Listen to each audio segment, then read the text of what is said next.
Belan, God bless you, says, hey guys, I'm stuck. I keep clean for a week or two and then fall away again. I hear this voice saying it's going to be okay, but I feel like trash, like there's no hope. What can I do? Um, Stop Repent each sinning. time and try to redirect and try to make it 2 weeks in a couple of hours, 2 weeks in a half a day, 2 weeks in a full day to 5 o'clock, 2 weeks and Just to 9 o'clock. just And before you understand know that it, you'll when be you redirecting. feel weak and the temptation is there, it's because your cup's not full. Use that temptation as motivation to get your cup full. And, Lord, what are you going to do about this? You said you wouldn't let it go too far and there'd always be a way out. So I'm putting this on you. Get my cup full or do whatever. And the phone will ring, the doorbell will ring, something will distract you and you can move on to whatever. Or Or you just stop purposely and go get your out cup and do full. something, Yeah. yeah, to Yeah. serve others or to clean something or to go do something productive so you don't give in to that, whatever that is. And the other thing Redirect is to be with Jesus. grateful. I've learned if I hit my thumb with a hammer and I say, "Oh Lord, thank you for letting me share in your suffering. That's so wonderful." It stops hurting. It really stops hurting. Otherwise, I go around all day with, "Oh, it's throbbing. I can't. I got to focus on it." And the demon's got my attention. My eyes aren't on Christ. But if that demon gets used to remind me of Christ, it doesn't want to do that.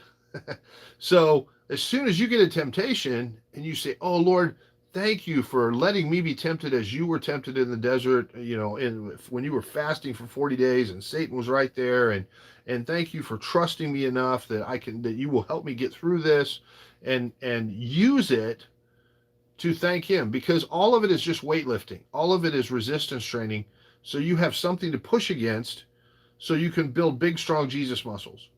And he's your personal trainer, and it's going to keep going until it can be defeated. Until in that area it's just welded shut, and there's so much scar tissue that the enemy's not going to be able to get through anymore. There's nothing you can do to convince me to smoke crack or meth or whatever the current drug is. There never has been an opening there. It's never been a thing with me. I've never been high on anything. I've never had drugs like that. So I don't, I'm not going to rob a bank. There's nothing you do to talk me into robbing a bank. There are other people that if you mention meth, they're instantly triggered and want to go find it. They're really, really susceptible in that area, like loneliness or lust or fear or porn or whatever. And um, the Lord wants to get you to a place where it's just not going to trigger you. I know a guy that had got out of prison and he heard God say, "I want you to go to this particular strip club. Oh, sneak out of the halfway house after curfew at midnight. Go to this strip club and give this particular girl this message from God."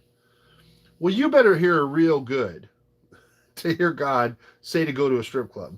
And then when you get there, you better be sealed up real good to not care that you're in a strip club and that you're just there to talk to this particular person. But he walked up to this girl and said, "I saw you in your apartment on your knees on your green carpet. Pray, God, if you're real, send somebody that believes in you to get me out of this life. And I'm here to tell you, he's real and he wants you to go." And she got her coat and walked out, and that was the end of that life for her. They started going to church, end up getting married.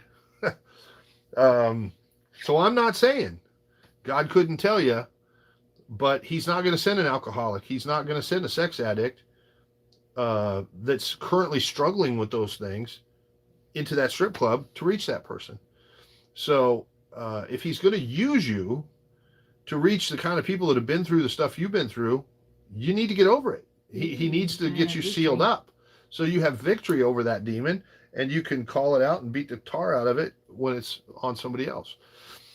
Anyway, so first of all, just rejoice that the Lord's allowing the enemy to shoot at you. That will probably take a lot of the wind out of its sails, and then ask the Lord to do whatever he has to do so that there'll be a way out.